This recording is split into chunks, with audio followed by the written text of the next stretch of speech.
तो दोस्तों इस वीडियो में हम बात करेंगे आज़ादी के लास्ट 10 साल की। ठीक है, 1935 से लेकर के आगे की जो हिस्ट्री है उसको हम डिस्कस करेंगे। तो सबसे पहले हम बात करते हैं दोस्तों 1939 में जब वर्ल्ड वॉर सेकंड स्टार्ट हुआ था।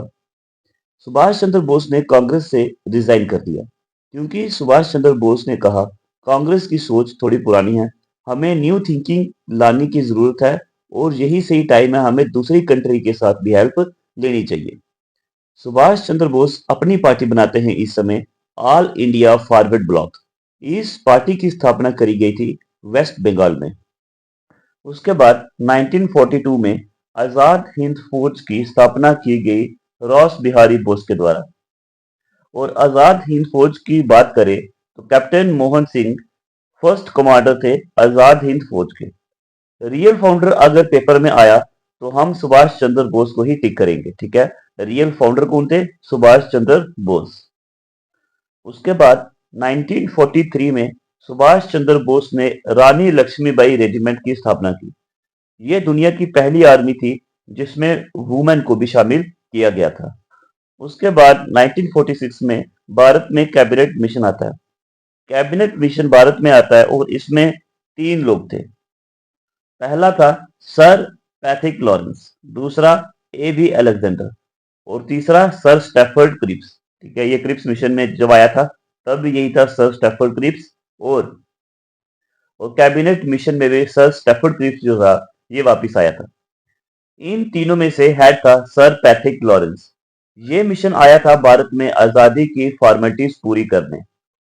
जैसे ये भारत में आया, ब्रिटिश के पीएम ने 20 फरवरी 1947 में वहां से डिक्लेरेशन कर दिया भारत को आने वाले 30 जून 1947 में आजाद कर दिया जाएगा या उससे पहले ही आजाद कर दिया जाएगा। कौन सी डेट रखी थी? 30 जून 1947।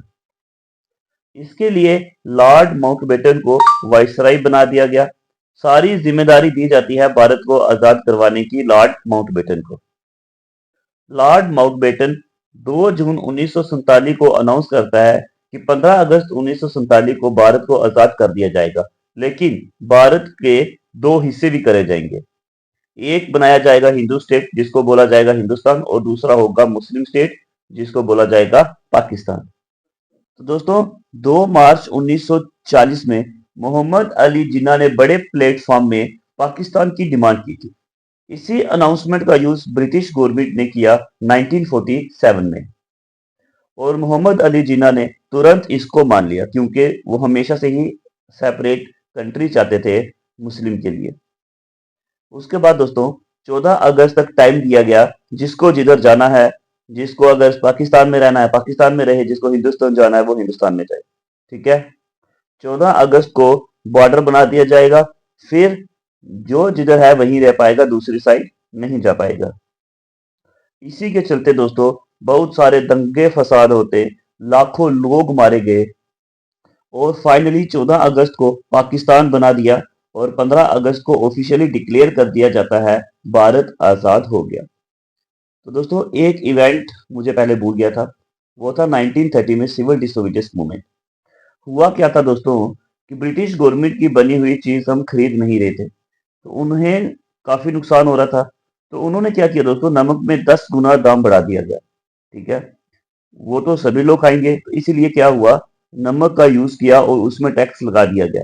महात्मा गांधी ने कहा कि इतना टैक्स अगर आप लगाओगे तो हम नमक खुद का बनाएंगे, खुद का नमक प्रिपेयर करेंगे।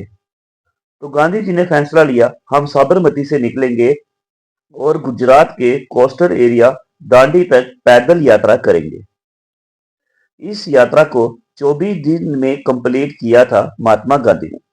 साबरमती से जब वो निकले थे तो केवल 49 लोग चले थे, लेकिन जिधर जिधर महात्मा गांधी जा रहे थे वहां से पूरा गांव उनके साथ मिल रहा था। दांडी पहुंचते पहुंचते 50 से ज्यादा लोग जुड़ गए गांधी जी के साथ। वहां पे जाके नमक को प्रिपेयर किया जाता है। इसी इवेंट को दोस्तों साल्ट मूवमेंट भी कहा जाता है और दांडी मार्च भी इसी को कहा जाता है। तो ये था दोस्तों हमारा आज का लेक्चर। इसी के साथ हमने 1947 तक की हिस्ट्री को कंप्लीट किया। ठीक है, तो नेक्स्ट हम बात करेंगे पॉलिटी की। मिलते हैं नेक्स्ट वीडियो में। धन्यवाद।